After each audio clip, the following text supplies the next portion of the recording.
would win in a brutal showdown between Bob Foster and Mike Tyson?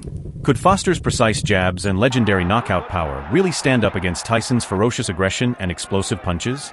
Or is Foster doomed to face the same fate as other challengers who stepped into the ring with Iron Mike? In this video, we're diving deep into a dream fight that boxing fans can only imagine. We'll break down their strengths, expose their weaknesses, and take you through every heart-pounding moment of this hypothetical clash of titans. Prepare for a fight analysis that will leave you questioning who would truly emerge victorious. Bob Foster, often regarded as one of the greatest light heavyweights of all time, was a force to be reckoned with. Standing at 6 feet 3 inches tall, Foster had a remarkable reach that allowed him to control the distance in his fights. He was known for his lightning-fast jab, which he used to set up his devastating right hand. Foster's power was undeniable, as he recorded 46 knockouts in his 56 wins. His ability to deliver a knockout blow, especially at light heavyweight, was legendary. His performance against fellow light heavyweights was dominant, often overwhelming opponents with his precision and power. However, Foster had a notable weakness: his struggles when moving up to the heavyweight division. Despite his dominance in the light heavyweight category, Foster had difficulty competing against the larger, stronger heavyweights. His losses to heavyweight champions like Joe Frazier and Muhammad Ali exposed his vulnerability when facing opponents with superior size and strength. While Foster possessed the skill, speed, and power to dominate at light heavyweight, his frame made it challenging to withstand the physicality of the heavyweight division.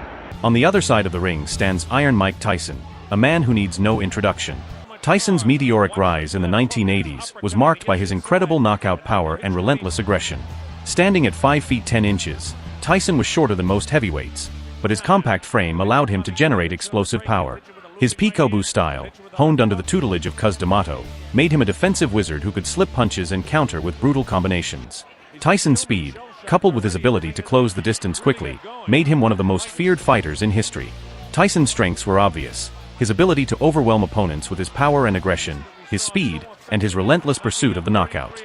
However, Tyson also had weaknesses, particularly in his later years. As his career progressed, Tyson's focus and discipline waned, leading to losses against fighters who could withstand his early onslaught and take him into the later rounds. His mental toughness was often questioned, as Tyson seemed to struggle when fights didn't go his way early on. Now, let's imagine the showdown between Bob Foster and Mike Tyson. The fight would undoubtedly be one of contrasts: Tyson's raw power and aggression versus Foster's precision and technical skill. From the opening bell, Tyson would likely charge forward, looking to close the distance and land his devastating hooks and uppercuts. Foster, aware of Tyson's power, would try to keep the fight at a distance, using his reach advantage and sharp jab to keep Tyson at bay. In the early rounds, the fight would be tense, with Tyson trying to force his way inside and Foster using his footwork and jab to keep him at a distance. Foster's ability to time his punches could frustrate Tyson, as he looks to land his right hand whenever Tyson steps in. However, Tyson's relentless pressure would eventually start to wear on Foster. As the fight progresses, Tyson's power begins to take its toll. In the middle rounds, Tyson finds success closing the distance, and he lands a series of brutal hooks to Foster's body and head. Foster, brave as ever, tries to fight back, but the sheer physicality of Tyson proves too much. By the 6th round, Tyson lands a thunderous uppercut that sends Foster to the canvas. Foster, ever the warrior, rises to his feet, but Tyson smells blood. With his trademark aggression, Tyson swarms Foster, landing a barrage of punches that forces the referee to step in and stop the fight. Mike Tyson emerges victorious by TKO in the 6th round. In the end, Tyson's victory comes down to his overwhelming power and relentless aggression. While Bob Foster was an incredible fighter with remarkable skill and precision, the difference in size and strength proves to be the deciding factor. Tyson's ability to close the distance and land his powerful punches ultimately overwhelms Foster.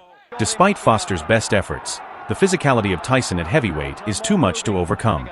The dream matchup ends with Tyson's hand raised, a testament to his ferocity and power in the ring.